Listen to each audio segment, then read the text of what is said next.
What's up everyone and welcome back to the MMA Zone. Today, let's get started with Alex Pereira reveals plans after UFC 295. When Alex Pereira and Yuri Prochazka step into the octagon at UFC 295, the UFC's light heavyweight title will be on the line after being vacated by Jamahal Hill earlier this year. Heading into the bout, former 2-division Glory Kickboxing champion Alex Pereira is eager to not only win the fight for himself, but for his longtime friend and training partner Glover Teixeira.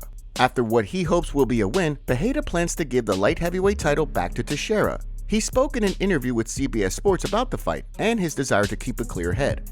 Well, I'm not going with this fight with mixed emotions about vengeance because, you know what I mean? I don't want to play that thing. I want to go with a very positive mindset. So I'm going to fight I want to go with the mindset that they not even have fought before. But looking through the other side of being able to bring Glover's belt back and put that back in the gym, that means a lot to him. Over the weekend, news surfaced that Pereira was going to be honored for his status as the only ever simultaneous 2-division Glory Kickboxing champion by being inducted into the Glory Hall of Fame. Pereira's induction makes him just the third person to ever get inducted into the Glory Kickboxing Hall of Fame, further adding to his already impressive combat sports legacy. Jorge Masvidal had all his felony charges dropped in his criminal case with Colby Covington and will only get time served and a misdemeanor. Here's a video of Jorge reacting to the situation. Just beat the case. I want to thank God. And I also want to thank this man right here because I'm a free f***ing man. You, Colby.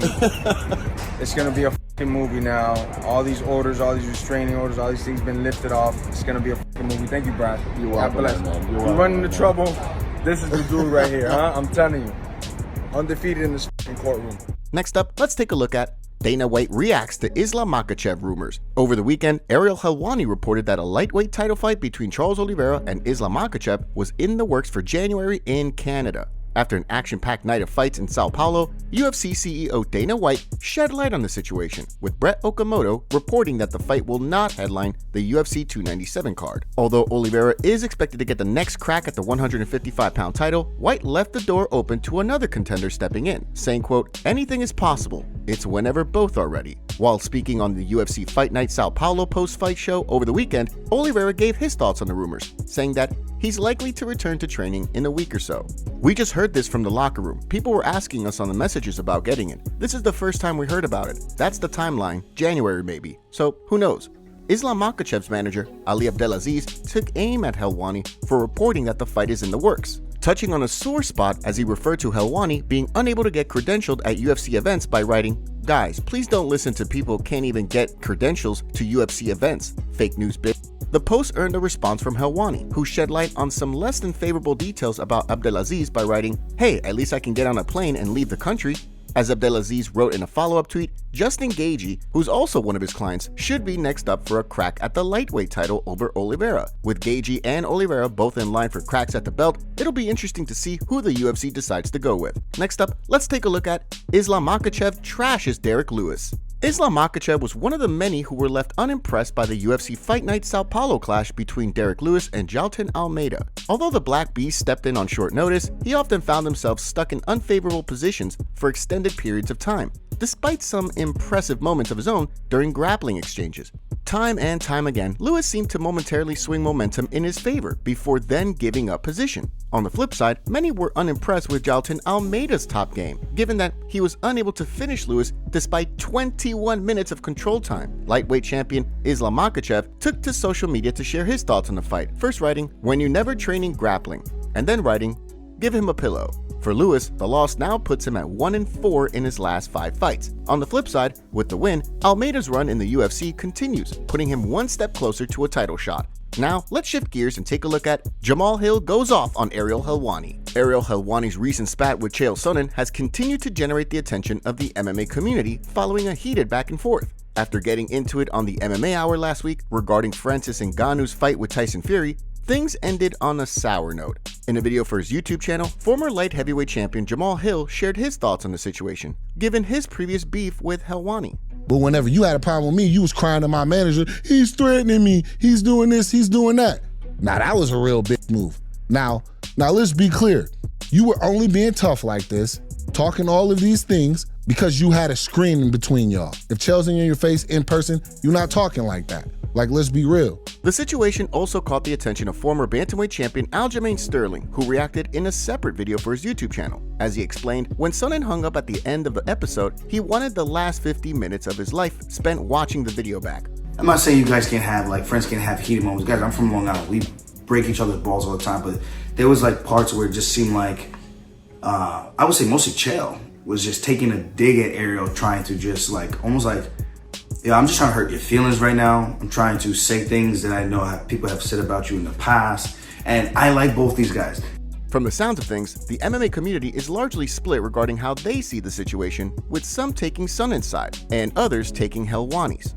Next, let's take a look at UFC Fight Updates. After an exciting night of action in Sao Paulo over the weekend, let's take a look at today's UFC Fight Updates. First up, we have a new fight added to UFC 296 on December 16th between Andre Fili and Lucas Almeida, and what's sure to be an exciting featherweight clash.